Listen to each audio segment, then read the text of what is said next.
왜 학교는 예술이 필요할까? 2부 예술교육의 힘은 무엇일까? 강의를 시작하겠습니다. 여러분들에게 미술 시간은 어땠나요? 나에게 미술 시간이란 어떤가 우리 학생들한테 물어봤습니다. 여기 포스트잇을 보시면 미술 시간은 진정제이다. 화장실이다라고 표현한 재미있는 친구가 있었어요. 필요할 때만 찾는데요. 또 어떤 친구는 유리벽이라고 합니다. 볼 수 있지만 다가갈 수는 없고 어렵다고 생각을 했나 봐요. 또 어떤 친구는 마스크팩이라고 했어요. 평소에 잘 안 하다가 가끔 하고 나면 기분이 좋아진다고 합니다. 또 놀이기구처럼 재미있다고 한 친구도 있고요. TV처럼 다른 사람에게 감동을 주기도 하고 웃음을 주기도 한다고 합니다. 이 학생들의 한마디 한마디가 저에게 예술이란 또 무엇이고 제가 미술 교육을 어떻게 해야 되는지 저한테 굉장히 좋은 미션을 주는 그런 활동이어서 여러분들에게 소개했습니다.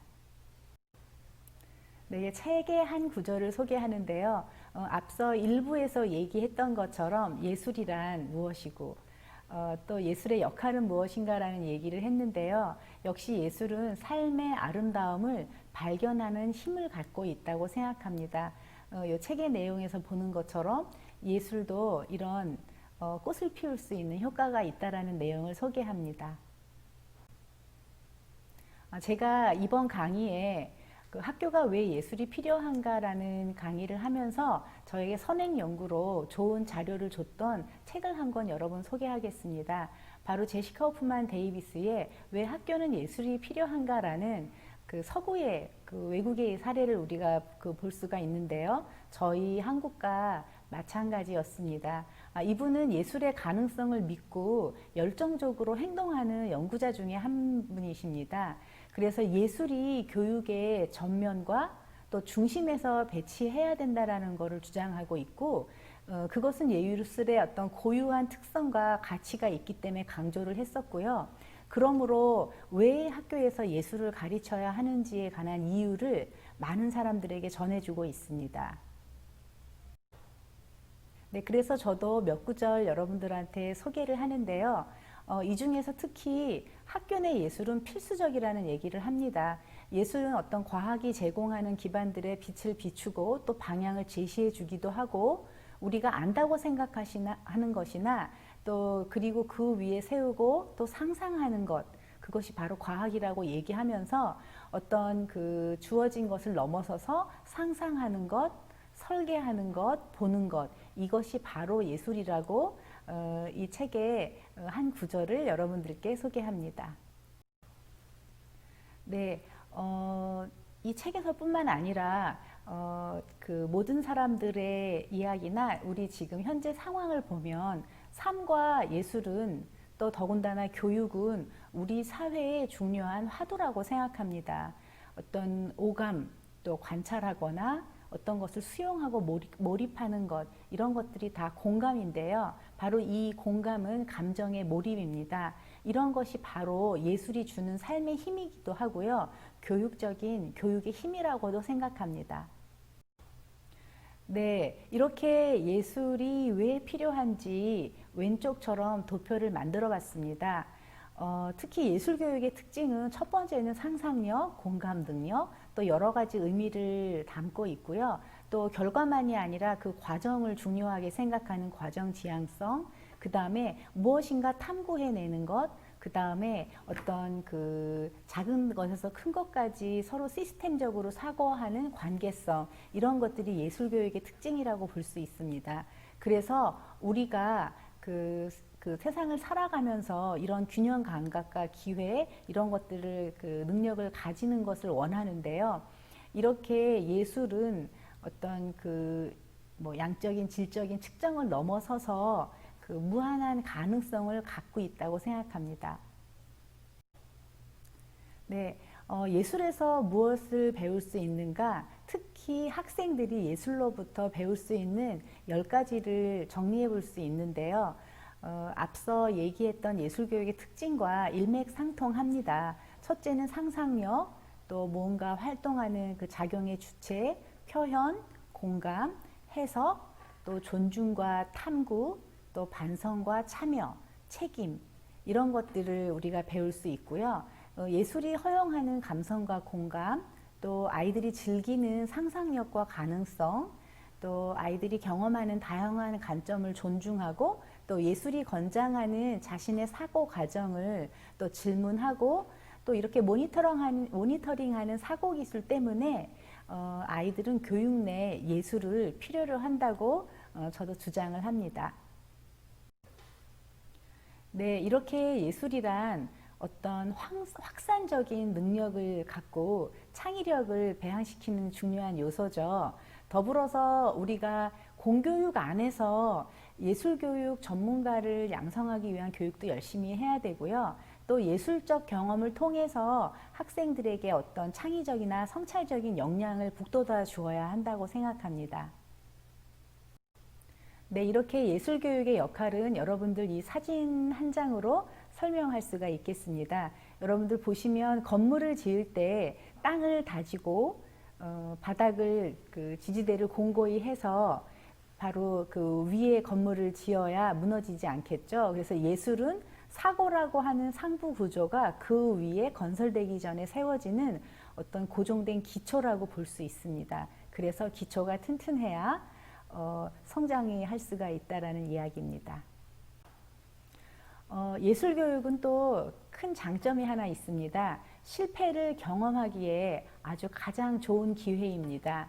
우리가 예술교육을 적용하는데 그 다양한 경험을 할 수 있고 또 그 오류를 범했어도 다시 수정할 수 있다라는 게 예술이라는 건데요. 특히 베네수엘라 그 빈민층 아이들을 위한 엘 시스테마 오케스트라의 사례처럼 예술교육은 이런 사회적인 변화를 촉구해 줍니다. 그래서 우리가 살고 있는 것을 아름답게 만들어 줍니다.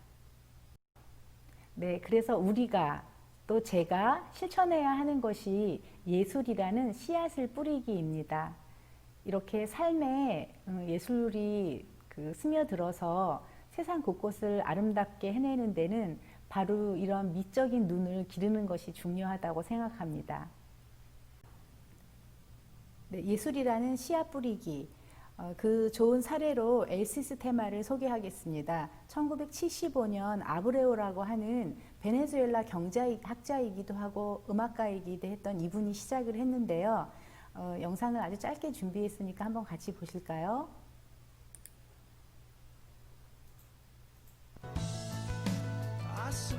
정부 지원이 매년 3천만 달러, 35년간 40만 명이 참가했다고 하는데요.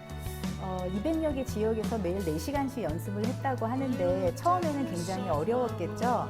베네수엘라 아이들이 범죄나 마약 운반이 아닌 다른 일상이 시작된 것입니다.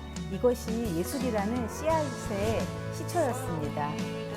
지금은 이 엘 시스테마 출신의 오케스트라 지휘자도 생겼고요. 예, 구스타보 두다벨이라고 하는 이분의 그 지휘자의 모습입니다.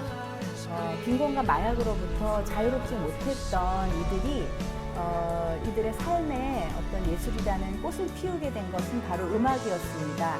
현재 이 베네수엘라 엘 시스테마는 25만 5천 명이 참여하고 있다고 하는데요. 지금은 합창단도 두고 있다고 합니다. 특히 빈곤이나 마약, 폭력가 난무했던 어떤 절망의 도시에서 흥을 연주하는 신은 예술 강국이 되었다고 하는 것이 바로 엘 시스테마의 역할입니다. 자, 이번에는 과연 학교가 예술이 왜 필요한지 현장의 선생님들은 어떤 생각을 하고 있는지 제가 직접 인터뷰를 했습니다. 네, 김 선생님은 예술은 우리의 삶에 대한 이해의 지평을 넓혀준다고 합니다. 학교에 예술 교육이 필요한 이유는 언어가 아니더라도 감정, 생각을 표현할 수 있다는 안도감을 아동들에게 주기 위해서라고 합니다. 네, 구 선생님은 학생들이 다른 사람의 개성을 존중하는 일상의 눈을 가질 수 있게 한다. 우리 문화예술교육지원부에서도 보장하듯이 라고 얘기하셨습니다. 네, 김 선생님은 먼저 타인을 위해서 필요하다고 합니다. 내 주변에 가까이 접할 수 있는 또 다른 나와 비슷한 사람이 아닌 타인의 감정을 이해하고 공유할 수 있는 방법 중에 하나가 바로 예술 감상이라고 했고요. 이래서 자신의 시야를 확장하고 다른 사람의 가치관을 아주 자유롭고 대놓고 탐색할 수 있는 방법이라고 얘기했습니다. 네, 김 선생님은요, 의식주를 놓고 봤을 때 무엇이 적절한 때와 장소에 어울리는 옷인지, 또 식사 장소에서 어떤 음악과 조명이 적절한지, 집에 어울리는 벽지와 타일을 고를 줄 아는 감각, 이런 것들, 삶에서의 이런 것들을 기르기 위해서 예술적인 소양을 어릴 때부터 기를 필요가 있다고 합니다.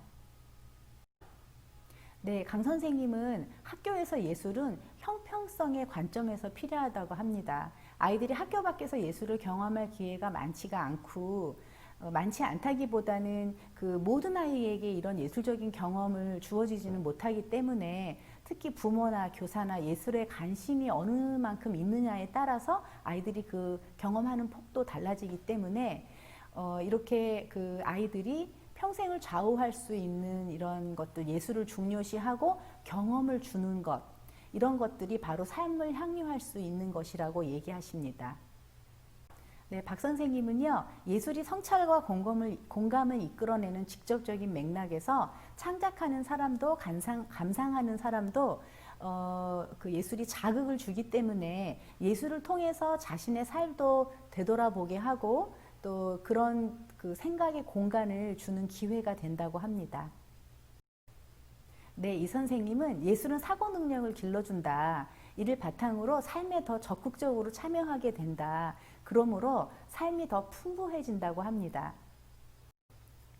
네, 김 선생님은요, 예술은 생활이고 삶이기 때문에 어린 학생들한테도 마찬가지다. 특히 다른 친구의 작품을 보면서 감탄하고 또 그런 과정에서 몰입하는 시간들이 바로 그 미술 수업이기 때문에 중요하다고 하십니다. 네, 제가 많은 분들에게 이런 인터뷰를 한 중에 몇 가지만 골랐는데요. 특히 그 양 선생님은 굉장히 그 시인과 같으세요. 문학소녀이신데요. 도전과 열정, 자유 이런 것들을 예술을 통해서 우리가 그 공유를 하기 때문에 그 예술은 어떤 그 자기 자신을 세계로 출항하는 범선에 몸을 실어서 꿈꾸게 하는 선언 교육이다라고 얘기를 하십니다. 네, 끝으로 김 선생님은 정답이 없는 이런 예술을 통해서 학교는 생동감을 갖게 되고 그리고 학생들 본인은 자신감을 가지기 때문에 창의력은 당연히 풍부해진다고 합니다. 네, 여기까지 우리 현장의 선생님들이 왜 학교에서 예술이 필요한지 생생한 이야기를 들었고요. 자, 그러면 우리가 이 미술을 왜 배우는지 짤막하게 요약을 하면 시각적으로 소통할 수 있는 능력, 또 융합적으로 사고할 수 있는 능력, 또 어떤 것들을 비판할 수 있는 비평적인 능력, 그 다음에 이런 그 삶의 가치를 존중하는 태도, 이런 것으로 정리를 해볼 수가 있겠습니다. 네, 그리고 예술교육이 얼마나 중요한지 이거에 대해서 의구심을 갖는 그런 상황에 굉장히 좋은 연구 자료가 나왔습니다. 바로 미국의 다나재단에서 연구인데요. 여러분들 가운데에서 보시는 이 그림은 예술 활동을 할 때 뇌에서 일어나는 현상을 중학생이 그린 그림입니다. 특히 예술과 지능, 학력 간의 상관성에 관한 연구를 했는데요. 그 피아노를 그 두 대를 가지고 소나타 연주를 했을 때 공간 추론 테스트가 향상이 됐고 또 이런 예술 교육이 수학 읽기 능력이나 어떤 두뇌 활동에 향상이 되었다라고 하는 연구가 또 나오기도 했습니다. 그래서 이 예술 교육의 중요성을 다시 한번 얘기할 수 있는 객관적인 근거가 되었습니다. 네, 다음은 2018년도 문화예술교육진흥원에서 생애 주기별 문화예술 교육이 어떤 효과가 있을까라는 연구가 있었는데요. 제가 이번 강의에서 이 그 생애 주기별 왜 필요한지에 관한 이 자료가 여러분들한테 소개를 하면서 이 강의 주제에 적절하지 않은가 해서 그 연구 인포그래픽으로 표현했던 것들을 좀 뽑아봤습니다. 네, 이 연구에서는 핵심 지표가 문화예술 감수성과 문화예술 친숙성을 얘기하는 두 가지가 지표였었고요. 그 안에 세부 특수 지표는 공감 능력, 행복감, 문화 수용력, 창의성, 자기 표현력, 문제 해결력, 소통 능력, 친밀감, 자아 존중감, 자기 조절력이었습니다. 여러분들 제 오늘 강의에서 특히 예술이란 무엇이고 예술이 왜 필요한지에 관련해서는 여러분들이 이 특수 지표를 기억하시면 좋겠습니다. 바로 이 지표가 예술의 중요성, 예술의 역할을 모두 함축하고 있기 때문입니다. 자, 그러면 유아부터 볼까요? 유아부터 7세까지로 분석을 했는데요. 특히 문화 수용력이 1위가 나왔습니다. 2위는 자기 표현력과 공감 능력이고요. 3위가 창의성이었습니다. 자, 아동을 살펴볼까요? 8세에서 13세였습니다. 여기에서 1위는 자기 표현력이었고요. 2위는 행복감, 3위는 창의성과 친밀감을 우리가 알 수 있었고, 물론 사전, 사후 이런 그 활동을 하고 난 다음에는 이 지수가 더 높아졌습니다. 네, 다음은 14세에서 19세 청소년입니다. 자기 표현력, 특히 창작을 통해서 자기를 표현하고 자기를 드러내는 활동을 하면서 정말 특별한 경험을 했다라고 얘기를 했는데요. 청소년들은 1위가 행복감, 2위가 자아 존중감, 3위가 자기 표현력이었습니다. 자, 20세에서 64세까지 성인은요. 1위가 자기 표현력이었고요. 2위가 행복감, 3위가 자아 존중감이었습니다. 네, 65세 이상의 그 어르신들은 그 문화예술 교육의 효과가 뭐였을까? 특히 같은 감정을 이런 경험을 통해서 공유하고 사람들하고 교류를 통해서 우정을 쌓았던 것. 그래서 이러한 예술 교육이 새로운 학습의 경험과 재미로서의 삶의 즐거움과 행복감을 주었다고 합니다. 그래서 역시 1위가 행복감이었고요. 그 다음에 자아 존중감, 3위가 친밀감이었습니다. 네, 이렇게 생애 주기별 문화예술 교육의 효과를 보면 유아부터 노인까지 문화예술 교육의 효과는 지대하다, 영향이 크다, 모두 다 그 행복감을 줄 수 있었다라는 결론을 얻을 수 있었고요. 자, 그래서 이 문화예술 교육 효과 분석에서 앞으로 지속적으로 더 현실에 실현 가능한 발전 방안의 제언들이 있었습니다.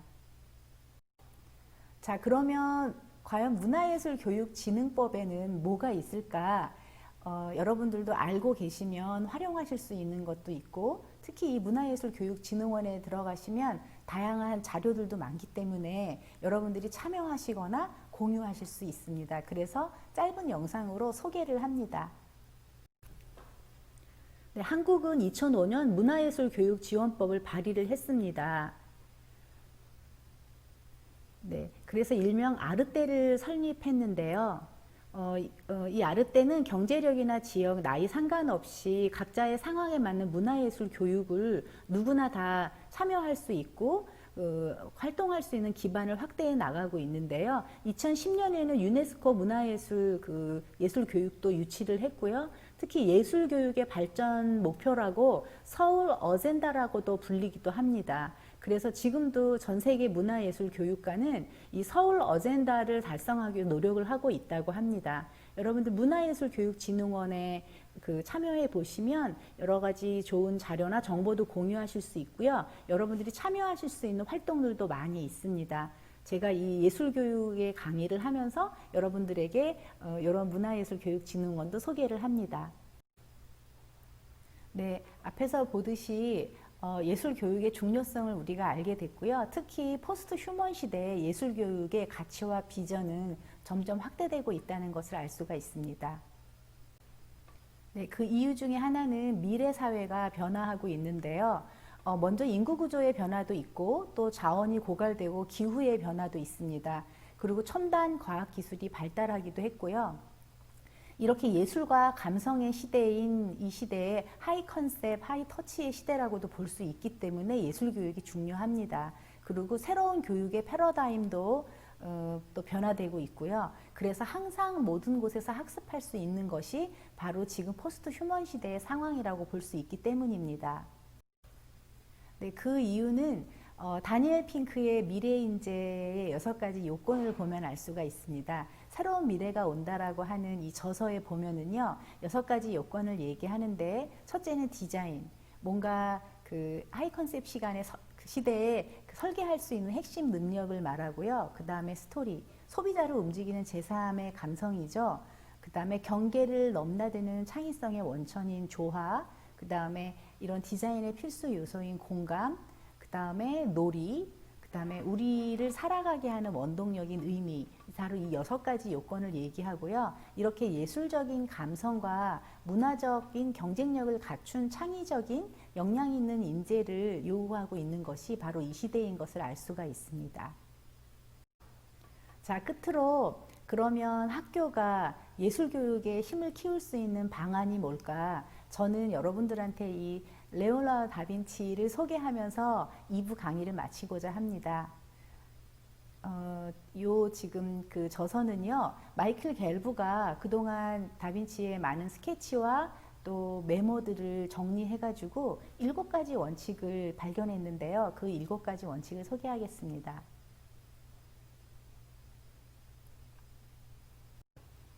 네, 제가 소개하는 이 7가지는요, 우리가 창의롭게 살아갈 수 있는 방법이기도 하고, 또 건강하게 성공적인 삶을 살아가는 방법이기도 합니다. 첫 번째는 호기심입니다. 삶에 식을 줄 모르는 관심과 지속되는 배움에서의 가차없는 질문을 말합니다. 관심이 없으면 아무것도 이루어지지 않겠죠. 네, 두 번째는 실험정신입니다. 경험을 통해서 지식을 실험하려는 열이나 고집을 얘기하는데요. 우리가 생각한 것은 제 것이 아닙니다. 경험한 것이 중요하겠죠. 그런데 이렇게 많은 경험을 하다가 보면 실수를 하게 됩니다. 바로 이 실수에서 끝나는 게 아니라 실수에서 배우려고 하는 의지를 말합니다. 네, 세 번째는 감각입니다. 제가 이번 강의에서 감각이라는 단어를 굉장히 많이 쓰게 되는데요. 바로 이 감각이 그런 경험에 생명을 주는 수단이 되기도 합니다. 그리고 이 감각은 시각을 지속적으로 순환시키기 때문에 아이나 어른이나 남녀 막론하고 감각은 있어야 한다고 생각합니다. 네, 다음은 스푸마터, 불확실성에 대한 포용력입니다. 우리가 살면서 알 수 없는 모호함과 패러독스가 많죠. 그런데 이런 불확실한 것을 포용해서 자기가 뭔가 해결해 나가는 의지, 또 그것을 완성해 나가는 그 어떤 끈기, 이런 것들을 말합니다. 네, 다음은 예술과 과학입니다. 논리와 상상 사이의 균형을 개발하는 뇌 전체를 쓰는 그런 사고를 말하고요. 자, 육체적인 성질, 우아함과 양손쓰기 개발하기, 그러니까 건강과 균형감을 키우는 것을 말합니다. 건강이 첫째죠. 건강을 해야 자신감도 생기고, 또 건강을 해야 또 이런 많은 예술 활동을 할 수도 있고 창의력도 쑥쑥 키워나갑니다. 네, 끝으로 연결관계입니다. 시스템적인 사고를 얘기를 하는데요. 모든 사물하고 현상에는 연관성이 있지요. 이런 연관성을 인식하고 평가해서 자기가 적용을 하는 이런 역량을 말합니다. 자, 이런 7가지 역량을 소개하면서 예술교육으로 힘을 키울 수 있는 방안도 짧게 소개를 했습니다. 자, 3부에서는 그러면 예술, 우리가 이것을 어떻게 즐길 수 있을까? 그 방법들을 제시하기로 하겠습니다.